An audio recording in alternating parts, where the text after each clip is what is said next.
자, 이사야 8장 5절부터 8절. 여호와께서 다시 내게 일러 가라사대 이 백성이 천천히 흐르는 실로아물을 버리고 르신과 르말리아의 아들을 기뻐하나니 그러므로 주 내가 흉용하고 창이란 큰 하수 곧 아스로왕과 그의 모든 위력으로 그들 위에 덮을 것이라.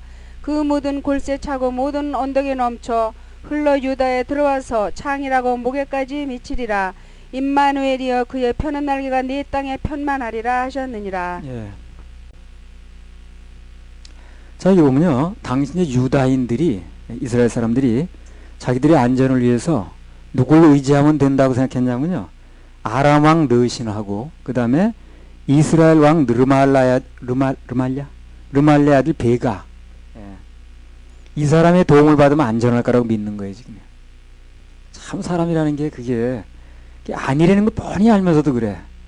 이 사람들이 그걸 모르겠어요. 알면서도 급하면 사람 의지하게 되는 모양이라. 이게 어쩔 수가 없나 봐. 여기에 대해서 하나님이 한 말씀 하시는 거예요. 뭐라냐면 사람 의지하고 하나님 의지하지 않으면 하나님 반드시 말씀을 하십니다. 거기에 대해서. 그래도 안 들으면 이제 그때는 다른 제재 방법이 나가는 거죠. 우리도 마찬가지입니다. 주님만 바라보지 않으면 반드시 거기 제재가 들어와요. 아주 싫어하십니다. 여기 보면 뭐라고 표현하셨냐면 좀 점잖게 표현하셨는데 하나님의 물은 뭡니까? 천천히 흐르는 안전한 물이라는 거예요. 절절절절 잘잘잘잘 물소리 새소리 들려오는 이런 물이에요. 인간을 의지하는 물은 어떻게 하는 거예요? 급하게 흐르는 폭우로 하는 거예요. 그래서 천천히 흐르는 실로아 물을 버리고 르신과 르말라의 아들을 기뻐하나니까 이 사람을 의지하는 물은 쓸어가버린 폭우고 그리고 하나님 의지하는 물은 아주 안전한 물이라는 거죠. 그러니까 이제 이게 하나만 알았지 둘을 모르는 거예요. 그래서 전에 그런 말씀 한번 드렸죠. 하나님의 사명을 이제 지고 가는 사람과 하나님의 사명과 아닌 거의 차이를 얘기를 하면서 그 요셉의 해골을 미고 다녔던 사람들 40년간 그리고 하나님의 괴를 40년 미고 다녔던 사람 얘기했잖아요. 차이를 말씀드렸잖아요. 어떤 게 더 의미 있다고 그랬습니까? 하나님의 괴를 미는 게 훨씬 더 의미 있는 거죠. 뭔가는 매개되어 있는 거예요. 뭔가는 매개되어 있는데 하나님의 사명을 메고 다니는 사람과 사람의 해골을 메고 40년 노는 사람이 있는 거예요. 목인 매긴 맸어요. 근데 차이가 많죠. 그래서 여기 이제 하나님의 사역자들도 그렇습니다. 나중에 지내놓고 보면 그래도 하나님의 사명을 맨 게 훨씬 편한 거예요. 보람이 있습니다. 상도 있어요. 그 감당하는 일이 가장 보람 있는 일이라 그게. 그걸 알게 되는 거예요. 하나님의 짐이 무겁다고 내려놓고 세상 짐을 진다고 나아지는 거 아무것도 없습니다. 그럼 송충이 솔잎을 먹어야 된다는 그 말도 있잖아요. 그래서 하나님의 사람은 죽으나 사나 하나님의 사명을 감당하는 길이 그게 사는 길이고 그게 보람된 길이고 그게 또 대접받는 길이에요. 자, 이사야 8장 9절에서 13절. 너희 민족들아 헌화하라. 필경 패망하리라. 너희 먼 나라 백성들아 들을지니라. 너희 허리를 동이라. 필경 패망하리라. 너희 허리에 띠를 띠라. 필경 패망하리라. 너희는 함께 도모하라. 필경 이루지 못하리라. 말을 내어라. 시행되지 못하리라. 이는 하나님이 우리와 함께 하심이니라. 여호와께서 강한 손으로 내게 알게 하시며 이 백성의 길로 행침할 것을 내게 경성시켜 가라사대 이 백성이 맹약한 자가 있다 말하여도 너희는 그 모든 말을 따라 맹약한 자가 있다 하지 말며 그들의 두려워하는 것을 너희는 두려워하지 말며 놀라지 말고 만군의 여호와 그를 너희가 거룩하다 하고 그로 너희의 두려워하며 놀랄 자를 삼으라. 네, 이제 이사야서를 읽어보면요, 이게 다 말 안 들으면 혼난다는 얘기거든 이게. 근데 굉장히 많이 길게 얘기를 하시더라고 이거를.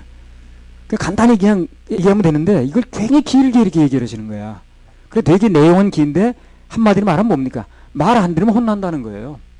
잘못된 일을 나가면 하나님 떠나가면 너네들 좋지 않다는 얘기를 그렇게 하는 거예요. 이걸 굉장히 길게 여러모로 여러 각도로 얘기를 하는 거예요. 이걸 보면서 이제 뭘 느끼냐면 어떻게든지 돌아오길 바라시는 거예요. 그 마음이 느껴지는 거예요. 이렇게 여러 가지 얘기를 하는 거예요. 우리도 그렇잖아요. 그 사람 끊어버리려면 간단히 얘기하면 되는 거예요. 근데 뭘 당신이 그러면 되겠습니까? 돌이켜야죠. 그렇게 나가면 되겠습니까? 여러 얘기를 한다는 건 어떻게 하는 거예요? 어떻게 했다는 거죠? 그렇지 않습니까? 그래서 끊으려면 그렇게 길게 얘기할 필요 없잖아요. 간단히 끊으면 되는 거예요. 그런데 막 뭐 당신이 그렇게 하면 안 되지요. 뭐 한번 돌아보세요. 이거 자꾸 여러 얘기를 한다는 거는 그 사람을 어떻게 얻겠다는 거거든. 그런 얘기가 이제 들어있는 거예요, 여기요. 얘긴 그 얘기예요. 지금 떠나가면 안 된다는 얘기를 하는 거예요. 근데 이걸 여러 가지 이렇게 얘기를 하는 거예요, 지금요.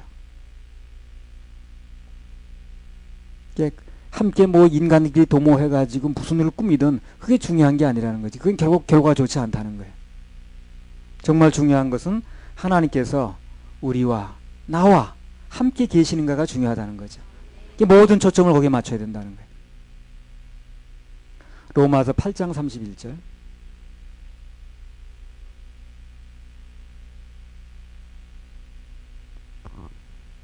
그런즉 이 일에 대하여 우리가 무슨 말하리요? 만일 하나님이 우리를 위하시면 누가 우리를 대적하리요? 예, 이게 사람들끼리 무슨 동맹을 했거나 말거나 자기들이 모여가지고 공격하거나 말거나 관계없습니다. 그들이 어떤 일을 하든 간에 하나님이 우리와 함께 하시면 누가 우리를 대적하리요? 넉넉히 승리하느니라. 하나님이 함께 하시느냐 관건입니다. 얘기는 간단한 얘기인데 이걸 여러 가지 이렇게 얘기를 하다 보니까 내용이 길어지는 거예요. 내가 이 내용이 긴 걸 어떻게 설교를 하는 거 보니까 그 얘기는 그 얘기야. 그래서 아이고 참 친절도 하시다. 그냥 간단히 말 안 들으면 끊어버리면 되는데 또 여러 가지 이렇게 얘기하시는 그 마음.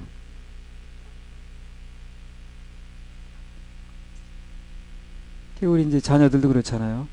그 뭐 그냥 너 내 아들 아냐 내 딸 아냐 그래 끊으면 뭐 간단히 끊을 일인지도 모르지만 그걸 뭐 그냥 뭐 교훈 삼아 또 여러 가지 얘기를 하고 그냥 막 한다는 얘기가 잔소리 한다는 얘기가 어떻게 바꿔보려고 그러는 거죠. 그죠?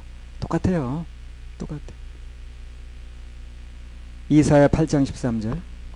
만군의 여호와 그를 너희가 거룩하다 하고 그로 너희의 두려워하며 놀랄 자를 삼으라. 예, 한마디로 말하면 주님만 신경 쓰고 주님만 두려워하면 그리고 주님만 거룩하다라고 얘기를 하는 거예요. 거룩하다라고 얘기를 하라는 겁니다. 주님만. 이 세상에 오직 예수님만이 거룩합니다. 그렇죠? 예수님만이 거룩합니다.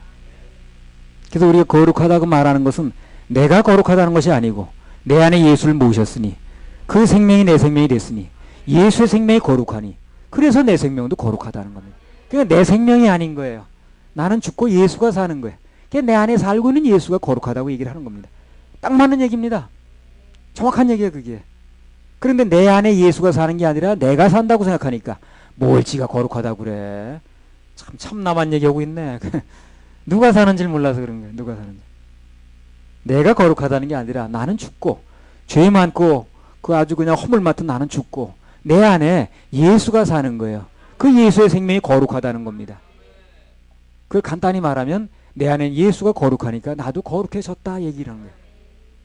뭐 정확하게 맞는 얘기라 그게. 근데 자기가 죽은 체험도 없고 내 안에 사는 분이 누군지도 모르니까 그냥 내가 사는 것 같으니까 내가 뭘 거룩해 양심상 그냥 그걸 그렇게 또 얘기를 하는 거예요. 갈라디아서 2장 20절. 내가 그리스도와 함께 십자가에 못 박혔나니 그런즉 이제는 내가 산 것이 아니요 오직 내 안에 그리스도께서 사신 것이라. 이제 내가 육체 가운데 사는 것은 나를 사랑하사 나를 위하여 자기 몸을 버리신 하나님의 아들을 믿는 믿음 안에서 사는 것이라. 그 얘기입니다. 내가 산 게 아니라는 거예요. 이제는 내가 산 것이 아니요.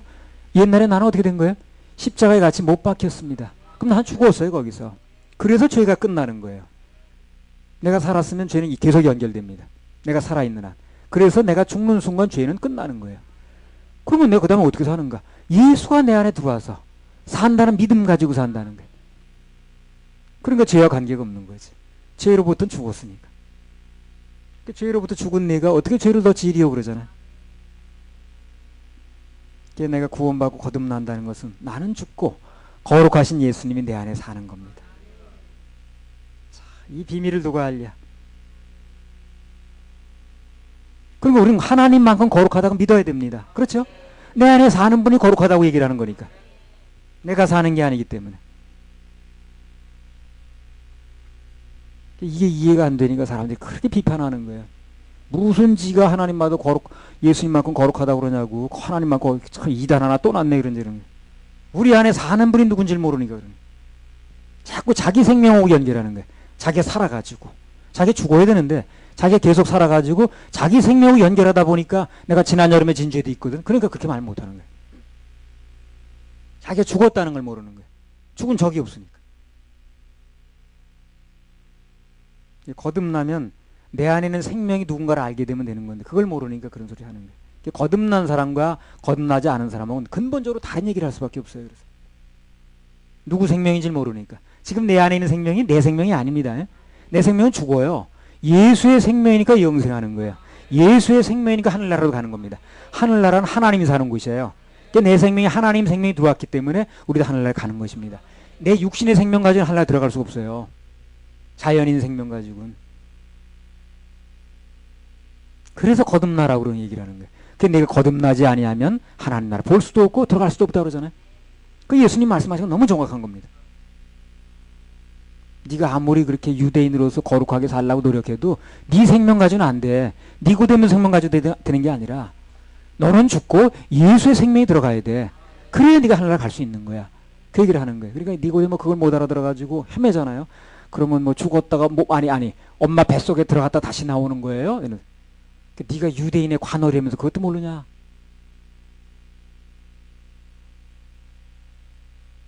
거룩하신 예수님의 생명이 내 속에 들어와서 그분이 내 안에 살고 나는 죽고 그분이 사시면 저절로 거룩해집니다. 한번 해보세요. 저절로. 내가 죽었다는 걸 모르니까 가끔 무슨 죄를 지면은 무슨 멸한다고 그랬는데 내가 또 멸해지는 거 아니에요? 이런 걸 자꾸 의심을 갖게 되는 거예요.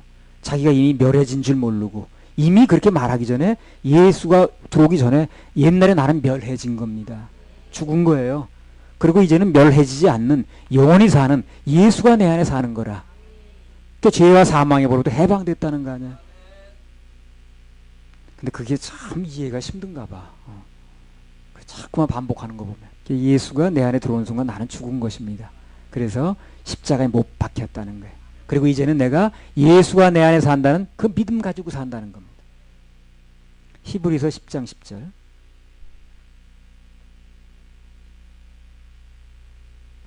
이 뜻을 쫓아 예수 그리스도의 몸을 단번에 들이심으로 말미암아 우리가 거룩함을 얻었노라. 그래요. 예수가 당신의 몸을 단번에 들이해서 우리는 거룩함을 얻었다.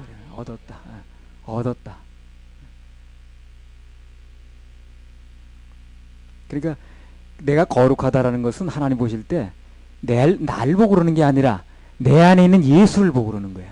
내 안에 있는 예수를 보고 거룩하다 이 얘기를 하는 겁니다. 우리 안에 예수가 있으면 우리는 거룩해진 것입니다. 거룩을 얻은 거예요. 할렐루야. 우리 하나님께 박수 올려드려요. 자, 이사야 8장 14절에서 15절. 그가 거룩한 피할 곳이 되시리라. 그러나 이스라엘의 두 집에는 거치는 돌, 걸리는 반석이 되실 것이며 예루살렘 거민에게는 함정, 올무가 되시리니 많은 사람들이 그로 인하여 거칠 것이며 넘어질 것이며 부러질 것이며 걸릴 것이며 잡힐 것이니라. 하나님을 나를 돕는 자로 만들 것인가, 아니면 나의 가는 길에 거친 돌뿌리를 만들 것인가, 이건 우리 결정하는 거예요. 어떤 사람은 자꾸 하나님을 내 가는 길에 그 돌뿌리를 만드는 사람이 있어. 그런 사람은 매사 어렵죠. 하나님이 나를 돕는 자로 만들어야 되는데, 하나님만 믿고 그분만으로 된다 그러면 그분이 내 돕는 자가 되는 거예요. 내 뜻대로 한다 그러면 그분은 내 돕는 자가 아니라 내 가는 길에 돌뿌리가 됩니다. 그러면 어려워요, 그 사람은요. 우리도 오직 주님만 바라보니까 정말 그분이 우리 돕는 자가 되잖아요. 이렇게 도우시고 저렇게 도우시고, 생각지 못한 방법으로 도우시고 예상한 방법으로 도우시고, 이렇게 가지고 하나님 도움이 필요 없다고 내 힘으로만 나서 하려고 그러면요, 그 사람에 있어서 하나님은 매사에 걸림돌이 됩니다. 돌뿌리가 돼. 로마서 9장 39절에 33절, 30절에서 33절. 그런즉 우리가 무슨 말하리요? 의를 쫓지 아니한 이방인들의 의를 얻었으니 곧 믿음에서 난 의요. 의의 법을 쫓아간 이스라엘은 법에 이르지 못하였으니 어찌 그러하뇨? 이는 저희가 믿음에 의지하지 않고 행위에 의지함이라. 부딪힐 돌에 부딪혔느니라. 기록된 바 보라, 내가 부딪히는 돌과 거치는 반석을 시온에 두노니 저를 믿는 자는 부끄러움을 당치 아니하리라 함과 같으니라. 예. 이 얘기가 그 얘기예요. 하나님만 믿지 않고 내가 뭘 하려고 그러면 삶 속에서도 거친 도를 만나는 거고, 구원도 거쳐 넘어지는 거예요. 구원이 되질 않고. 사람들은 지금 무슨 얘기를 어떻게 들었는지 모르겠는데 자꾸 거쳐서 넘어지는 마법을 쓰는 거예요. 안 되죠. 그러니까 주님의 은혜를 입어서 그분이 해주는 방법을 받아야 되는데, 바꿔 말해 은혜를 받아야 되는데 자꾸 자기가 뭐 하려고 그러다가 거쳐서 넘어지는 도를 만나는 거예요. 예수님의 십자가 보혈의 은혜로만 구원받는다 그러면 그분은 우리 구원자가 됩니다. 근데 자꾸 예수님만 믿는 게 아니라 내가 그걸 하면 안 돼, 그걸 지켜야 돼, 그런 죄지면 안 돼, 이런 식으로 해서 밀고 나가면 그분은 우리의 거침돌이 되는 거예요. 거치는 돌을 만나는 게, 거칠 돌에 거쳤다고 그러잖아요. 넘어질 돌에 넘어졌다고 그러잖아요. 그렇게 되면 그분이요, 우리 구원자가 아니라 심판자가 돼. 심판자. 예. 죄를 가지고 있으니까 심판자가 되는 거예요. 그 예수님을 은혜의 구주로 만나야 되는데 심판자로 만나는 거예요. 사람들이 자꾸만. 그 선택은 내 몫이라는 겁니다. 근데 이 몫을 결정하는데 결정적으로 영향을 주는 게 선생들이에요. 선생들이 어떻게 영향을 미치냐가 중요한 거예요. 이걸 깨닫게 되면, 제대로 알았다면 누가 거침돌을 만나겠습니까? 다 은혜의 주님을 만나려고 그러지. 근데 이게 인도하는 사람이 잘못해버리는 거예요.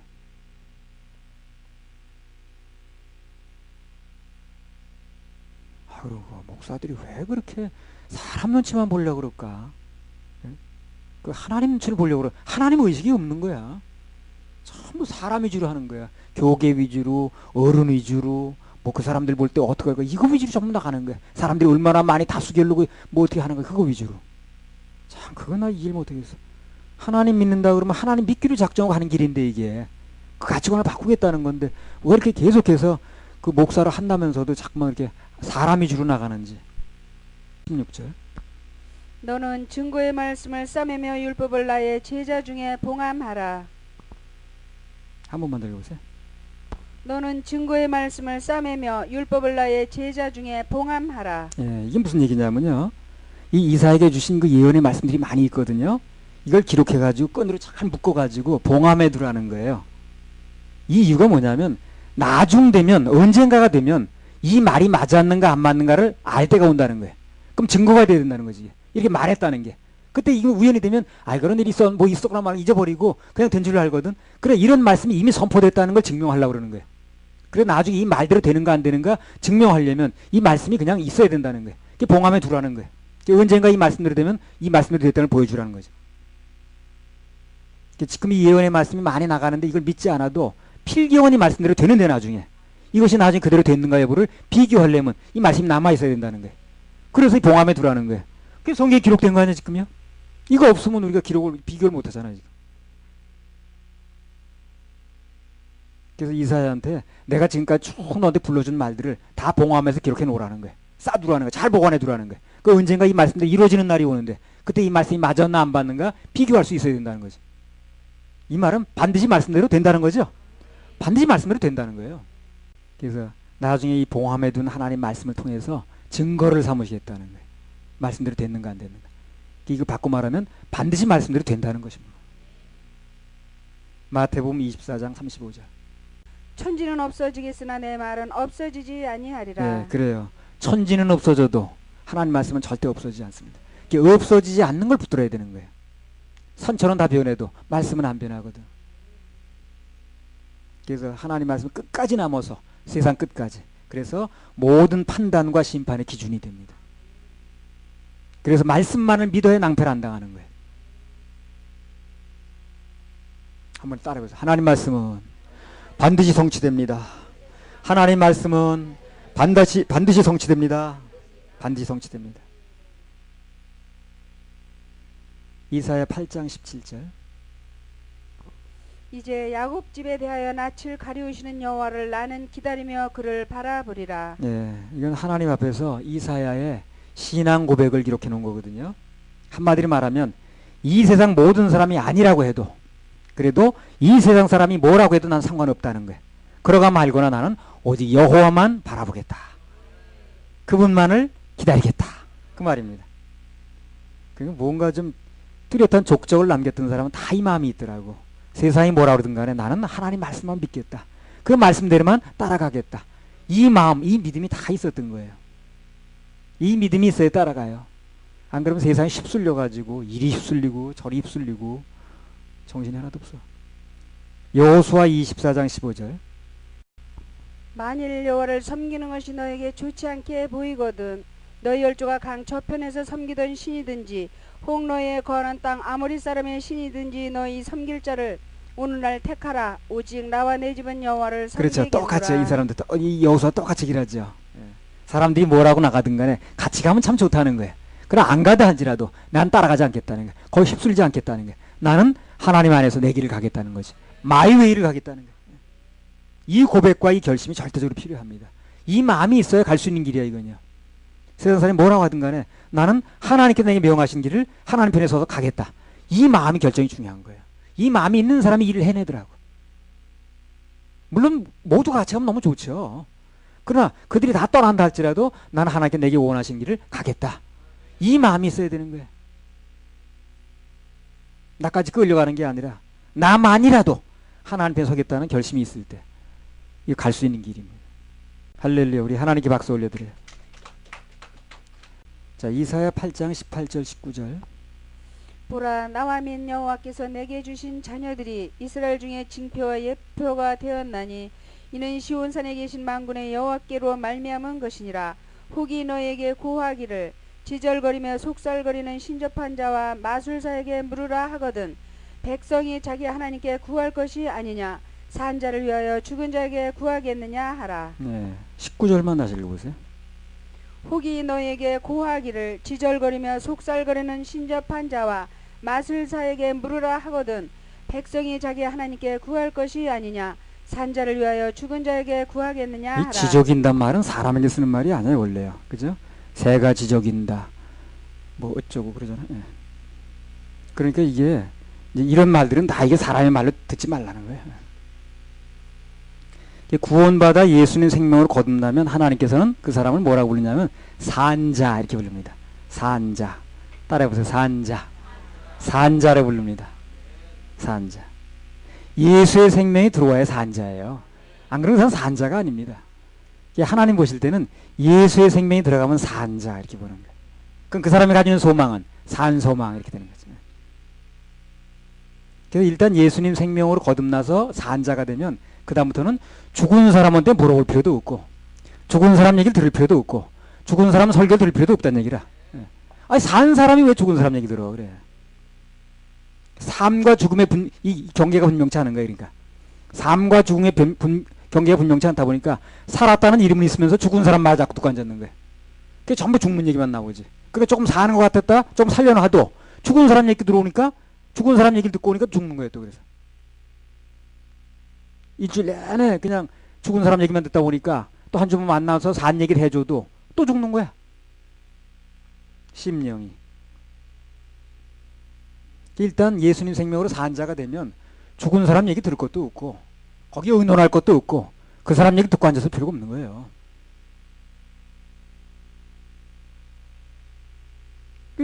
그 산자가 어떻게 죽은 자한테 구하냐고 그러잖아요 지금요. 내 살았는데 산자가 왜 죽은 자한테 구하고 앉았냐. 산자가 왜 죽은 자 얘기를 듣느냐. 그런 얘기입니다 지금. 이 죽은 자에 더군다나 설교를 듣거나 그 가르침을 받는 자는 치명적입니다. 아주. 들을수록 중독 현상만 일어나요. 들을수록 죽는 거야. 그 나중에 보면 계속해서 죽는 얘기를 듣고 온 사람 보면 한 며칠 있다 보면 또 죽어 있어. 여전히 죽어 있어.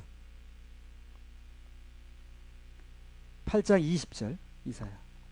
마땅히 율법과 증거의 말씀을 쫓을지니 그들의 말하는 바가 이 말씀에 맞지 아니하면 그들이 정령이 아침 빛을 보지 못하고. 예, 그러니까 여기 중요한 말이 뭡니까?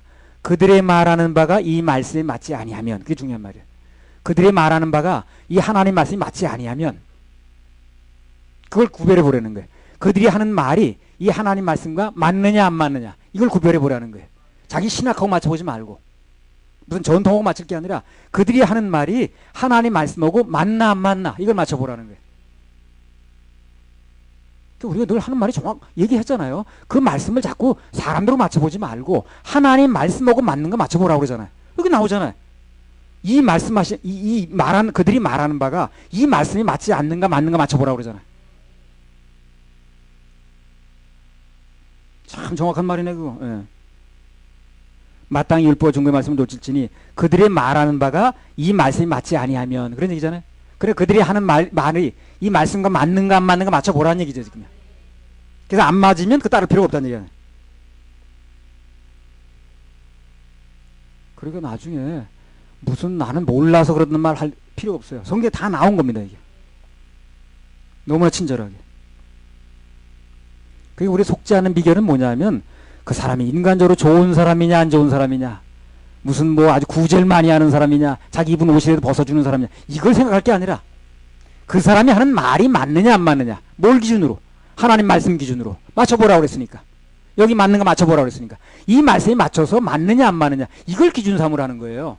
그 사람이 얼마나 좋은 사람이냐, 뭐 누구 구제주냐, 이걸 그런 말 생각하지 말고, 그거 기준하지 말고, 이 말씀, 그들이 말하는 바가 이 말씀이 맞는가 안 맞는가, 그건 맞춰보라는 거예요.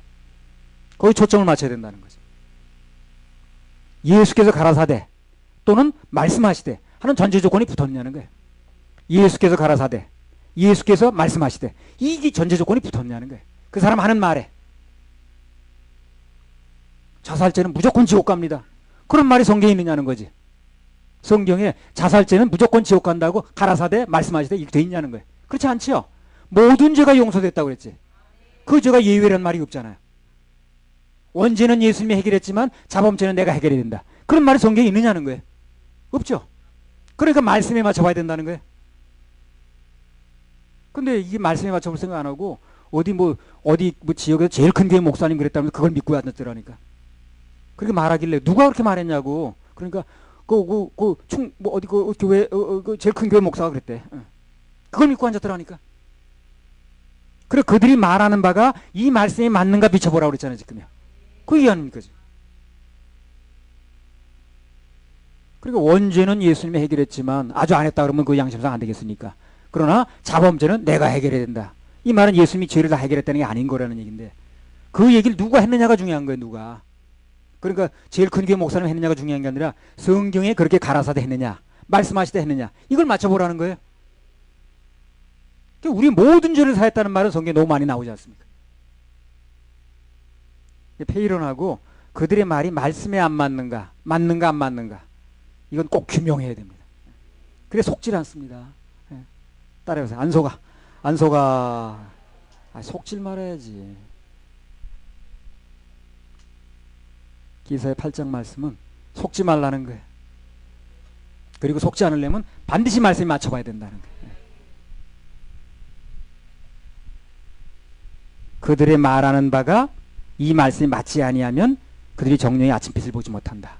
그러니까 앞으로 반드시 그들이 말하는 바가 이 말씀이 맞는가 안 맞는가 비춰봐라, 비교해봐라, 그런 얘기죠. 꼭 맞춰보시기 바랍니다. 말씀에 맞춰봐야 됩니다. 그래 내 말에 맞출 필요도 없는 거예요. 하나님 말씀이 맞는가 비춰보면 되는 거예요. 그래 말하는 사람 별로 없던데, 그것도 상관없어요. 별로 있든 없든 그게 중요한 게 아니라 한 명이라도 그 말씀이 맞는가 안 맞는가 중요한 거지.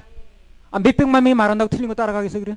몇백 명이 말한다고, 몇천만 명이 말한다고 틀린 답이 오답이 정답 되겠냐고. 그건 아니잖아요. 그래서 이사야 8장은 맞춰보라는 얘기를 끝났고요. 자, 시간이 있으면 9장 또 들어가겠습니다. 자, 이사야 9장 1절에서 4절.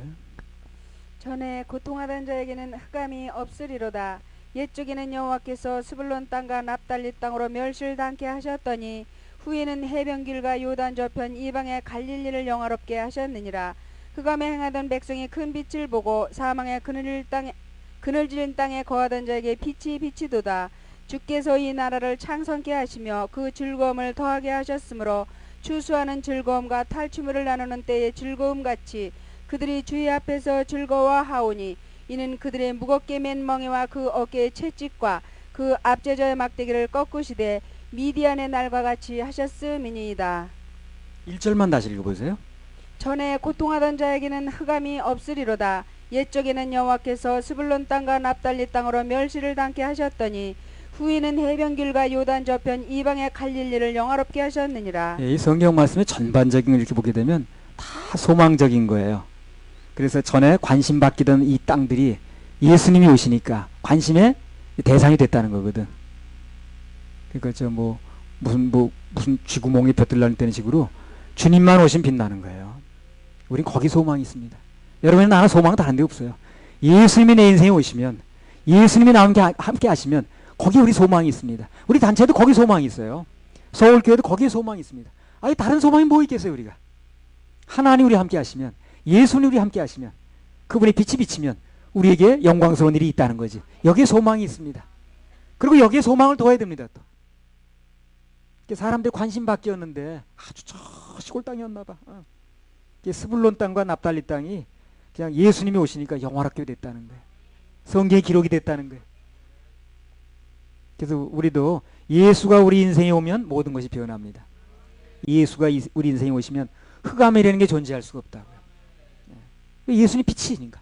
예수님 자신이 빛이니까. 앞으로 우리 인생에요, 예수님이 우리 빛을 계속 비치고 그 예수의 사명 가운데 가게 되면 우리 인생은 밝습니다. 절대 어둡지 않아요. 그래, 비참하게 끝나지 않습니다. 지금도 이미 우리는 아주 보람된 일을 하고 있어요. 누가 뭐래도. 전에 만났던 사람 만나보세요. 얼마나 어두운 가운데 있나. 답답한 소리 나고 앉았고, 헤매는 소리 나고 앉았고, 오리무중의 얘기 나고 앉았고 그러잖아요. 갈 길 분명히 찾은 입장에서 볼 때는 정말 오리무중 얘기만 하고 앉았죠. 위험천만한 얘기나 하고 앉았고, 하나만한 얘기나 앉았고. 이사야 9장 2절. 흑암에 행하던 백성이 큰 빛을 보고 사망의 그늘진 땅에 거하던 자에게 빛이 비치도다. 예, 그래서 예수가 우리 인생에 오시면 사망의 그늘진 땅에 생명이 비치듯이 내 인생에도 예수가 오시면 생명의 빛이 비치는 겁니다. 그 빛이 우리 치유도 하고요, 그 빛이 우리 인생에 열기도 하고요, 그 빛이 우리 인생의 문제를 해결하기도 하는 겁니다. 빛이 들어가면 어둠 물러가는 거예요. 근데 만약에 그분이 우리 인생에 오셔서 그 인생에 빛을 비쳤는데도 그 인생이 계속 어둡다, 그럼 문제가 있는 거예요. 이건요, 어두울 리가 없어요. 근데 예수가 와서 빛을 비쳤다는데도 그 인생이 계속 어두운 가운데 있어, 그러면 그 문제가 많은 거예요. 빛이 안 온 겁니다. 빛 대신 예수가 온 게 아니에요. 빛이 오면 어둠은 반드시 물러갑니다. 버틸 수가 없어요. 빛과 어둠은 공존할 수 없거든. 자, 이사야 9장 3절. 주께서 이 나라를 창성케 하시며 그 즐거움을 더하게 하셨으므로 추수하는 즐거움과 탈취물을 나누는 때의 즐거움 같이 그들이 주의 앞에서 즐거워하오니. 예수가 내 마음에 오셔서 빛이 비치는 사람 반드시 뭐 하게 돼 있습니까? 추수하게 돼 있습니다. 열매 거두게 돼 있어요. 예수가 내 마음에 들어오신 분은 반드시 그 인생에 열매가 나타납니다. 그게 열매로 한다고 그러잖아요. 열매로 하는 것입니다. 그래서 예수가 내 인생에 와서 빛으로 비춰진 사람은 반드시 그 인생에 열매가 나타나게 돼 있어요. 추수가 열매 거두는 거 아니야? 추수하게 돼 있다고. 추수하는 즐거움이 있습니다. 그러니까 뭐 됐다고 하는데 전혀 열매는 없어, 나타나는 게 없어, 그러면 그건 뭐 이상한 거지. 심었으면 반드시 추수하는 거 아니야? 흉년이 들어도 벼 30알은 거둔다는데.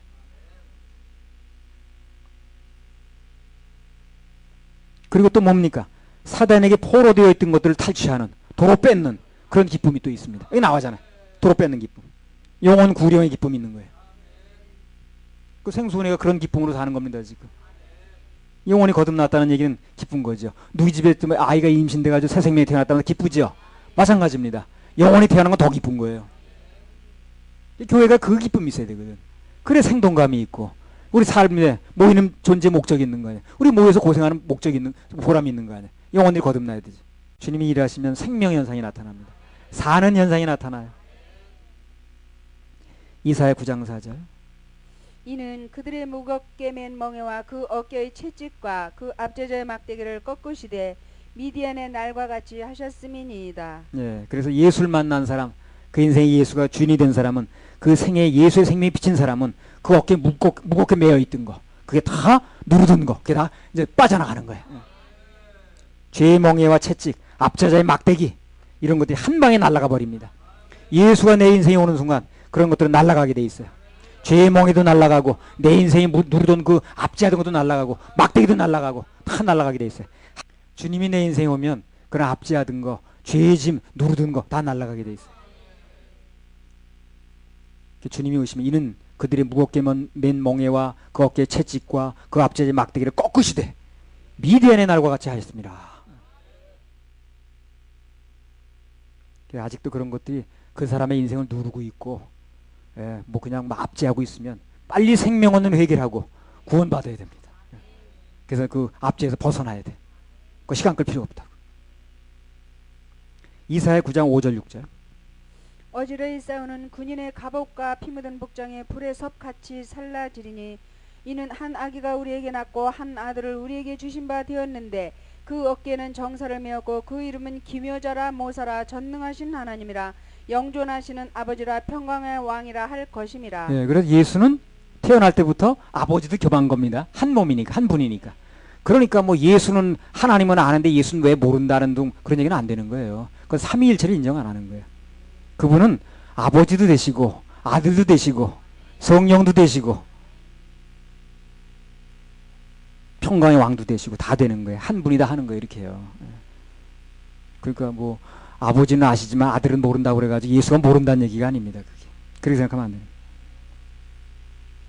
자, 그럼 여기 피 묻은 군인의 복장을 불사른다고 그랬어요. 그렇죠? 그런 얘기 안 나옵니까 여기? 5절에 어지러이 싸우는 군인의 갑옷과 피 묻은 복장이 불의 섭같이 살라지리니 그랬어요. 누가 오시면? 예수가 오시면. 군인의 피 묻은 복장을 불사른다는 것은 한마디로 전쟁이 끝났다는 거죠. 누가 오시면? 예수가 오면. 예수가 오면 전쟁이 끝나는 거예요. 전쟁이 끝납니다. 예, 전쟁이 끝납니다. 예, 나와의 전쟁도 끝나고 너와의 전쟁도 끝나고 우리와의 전쟁도 끝나고 전쟁은 끝나요. 죄와 전쟁도 끝나고 예수가 오시면 전쟁이 끝나는 거예요. 로마서 10장 4절.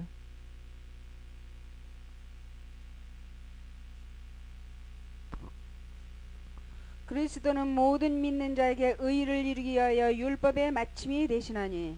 예, 그래서 그리스도는 모든 믿는 자에게 의를 이루기 위하여 율법의 마침이 되시나니라. 예수가 오시면 모든 율법과의 전쟁도 끝나고 죄와의 전쟁이 끝이 납니다. 근데 예수가 이미 오셨는데 2000년 전에 다 끝냈다고 그랬는데 다 이뤘다고 그랬는데 아직도 전쟁을 치는 사람이 있더라니까. 아직도 율법과의 전쟁이 남았어. 그래서 그걸 지켜야 됩니다. 그걸 뭐 안 지키면 안 됩니다. 해가지고 아직도 율법과 전쟁을 하는 거예요. 그 전쟁이 아직 끝나질 않았어. 왜 그런지. 이미 예수가 2000년에 끝났다는데. 그래서 예수 믿는 게 아니죠. 예수 믿으면 끝내야 되는데 전쟁이. 그렇죠? 피 묻은 복장은 불살라버렸으니까 끝나야 되는데 전쟁이 끝나야 되는데 아직도 안 끝나. 아직도 싸우고 있어. 그 예수가 온 게 아니야. 그 사람은. 로마서 7장 10절에 11절.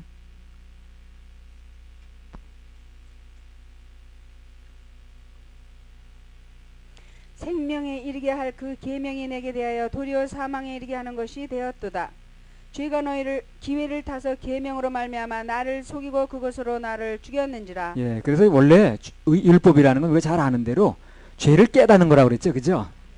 죄를 깨닫고 예수께 나오라고 주신 거라. 기능이.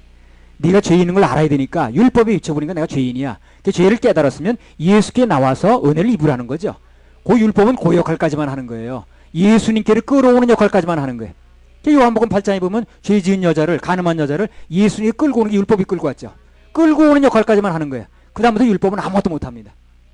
죄를 용서하는 역할을 하지 못해요. 그 다음에 모든 용서하는 역할은 예수가 하는 거라. 그래서 끌어오는 역할까지만 하는 거예요. 근데 사단은 어떻게 합니까? 지켜서 구원받는 거야 이렇게 바꾸는 거지. 속이는 거예요. 거짓말 시키는 겁니다. 속질 말아야 되는데. 요즘도 그러잖아요. 6계명 지켜야 구원받는 거야. 6계명이 뭐예요?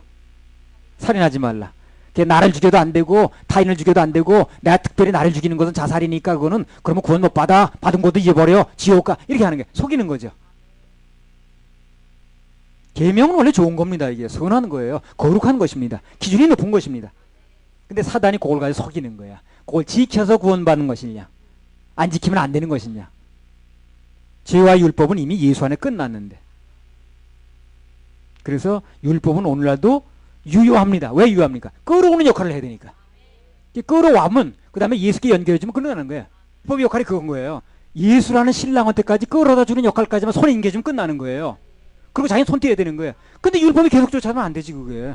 안 되잖아요. 당연히 안 되는 거지. 그러니까 율법이라는 것은 신랑 예수에게를 끌어다 주는 역할까지만 하는 거야. 그럼 자기 역할은 끝난 거예요. 그런데 그걸 계속해서 역할 미치려면 안 되지. 예수님은 첫 번째 법인 율법에 눌려 살던 우리 모두에게 두 번째 법인 생명의 법, 성령의 법을 주시는 겁니다. 그래서 그 은혜의 법을 받아들이는 사람은 누구나 다 포로에서 해방돼 가지고 자유를 얻고 살아나는 역사가 있는 거예요. 소망도 산 소망이 생기는 겁니다. 법이 어떻게 바뀌는 걸 알아야 되는 거예요, 이게. 에스더 3장 12절에 14절. 5월 14일에 왕의 서기관이 소집되어 하만의 명을 따라 왕의 대신과 각도 방백과 각 민족의 관원에게 아하수에르 왕의 이름으로 조서를 쓰되 곧 각 도의 문자와 각 민족의 방언대로 쓰고 왕의 반지로 인치니라. 이에 그 조서를 역졸에게 붙여 왕의 각 도에 보내니 12월 곧 아달월 14일 하루 동안에 모든 유다인을 노소나 어린아이나 부녀를 물어나고 죽이고 도륙하고 진멸하고 또 그 재산을 탈취하라 하였고, 이 명령을 각 도에 전하기 위하여 조서의 초본을 모든 민족에게 선포하여 그날을 위하여 준비하게 하라 하였더라. 자, 첫 번째 내린 조서는 뭡니까? 다 죽이려는 조서예요. 몰살 지키려는 조서라. 어느 날 12월 13일인가 그날 정해가지고 이스라엘 민족 전체를 죽이려는 그런 조서라. 죽는 조서예요, 죽는 조서. 근데 성경은요, 그 법으로 끝난 게 아니라는 걸 얘기를 해요. 이게 소망입니다. 그 법으로 끝나지 않았어요. 죽이라는 조서가 내려간 건 맞는데, 그러나 그 조서로 끝나지 않다라는 거예요. 두 번째 법이 왔다는 겁니다. 두 번째 법이. 두 번째 법은 뭡니까? 에스더 8장 3절에서 5절. 8장 3절에서 5절. 에스더가 다시 왕의 앞에서 말씀하며 왕의 발 아래 엎드려 아각 사람 하만이 유다인을 해하려 한 악한 꾀를 제하기를 울며 구하니 왕이 에스더를 향하여 금호를 내어 미는지라. 에스더가 일어나 왕의 앞에 서서 가로되, 왕이 만일 즐기하시며 내가 왕의 목전에 은혜를 입었고 또 왕이 이 일을 선히 여기시며 나를 기쁘게 보실진대 조서를 내리사 아각 사람 함무다다의 아들 하만이 왕의 각 도에 있는 유다인을 멸하려고 꾀하고 쓴 조서를 취소하소서. 내가 어찌 내 민족의 화당함을 참아 보며 내 친척의 멸망당함을 참아 보리이까. 이건 뭡니까, 이 말은? 첫 번째 조서가 죽는 조서니까 죽는 법을 취소해달라고 얘기를 하는 거예요, 지금요. 그리고 왕이 뭐라고 그럽니까? 또 읽어보세요. 6절에서 8절. 취소해달라고 그러니까. 내가 어찌 이 법대로 하면 죽는 거죠, 지금요. 그러니까 이 법을 취소해달라고 얘기를 하는 거예요. 왕이 이렇게 답변합니다. 에스더 8장 6절에서 8절.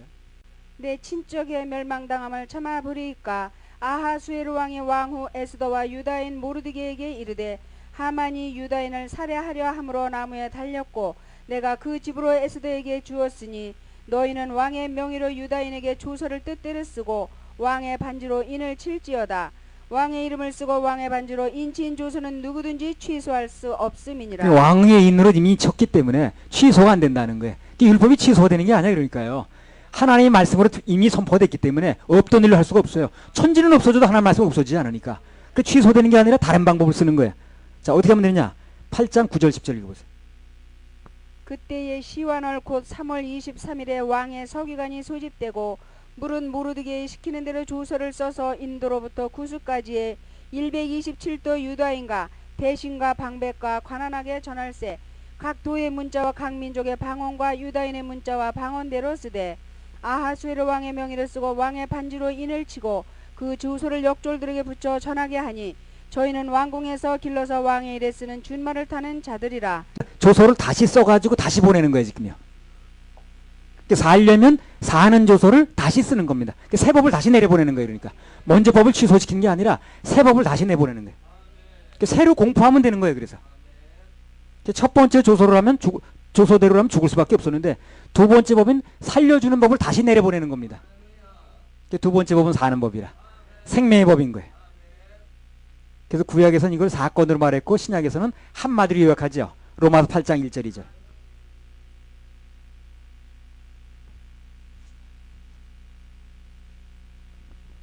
그러므로 이제 그리스도 예수 안에 있는 자에게는 결코 정죄함이 없나니 이는 그리스도 예수 안에 있는 생명의 성령의 법이 죄와 사망의 법에서 너를 해방하였음이라.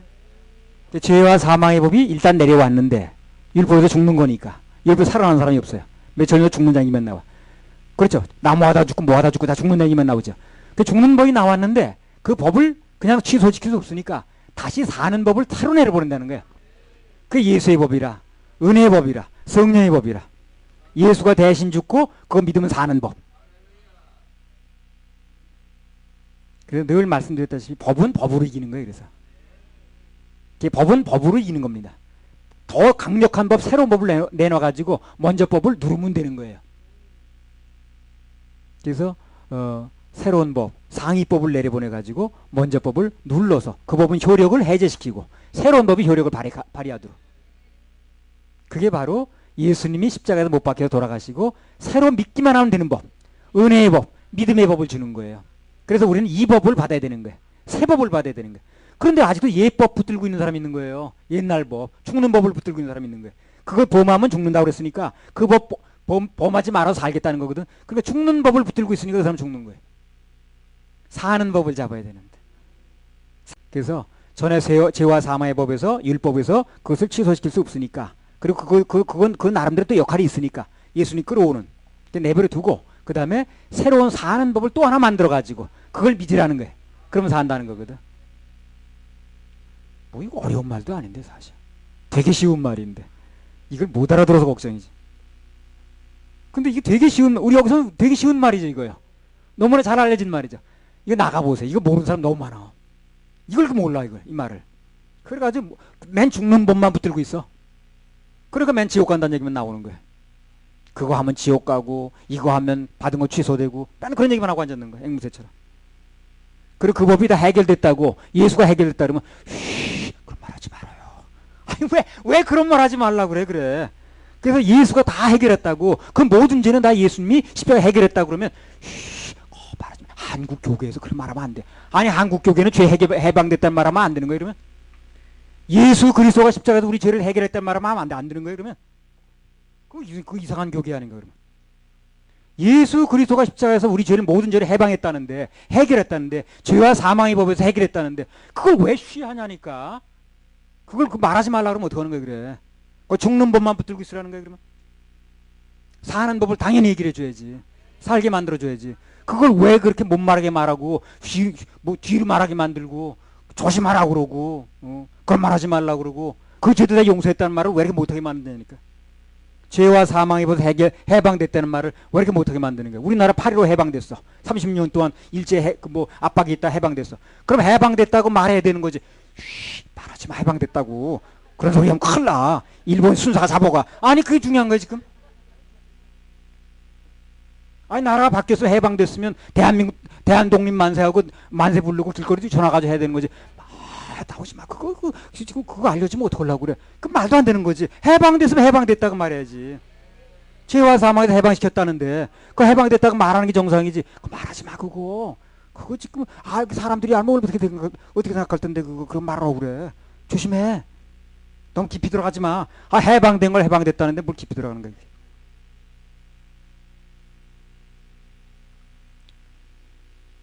오 자유. 우린 죄와 사망의 법에서 해방됐습니다. 예수 그리스도가 해방시켰어요.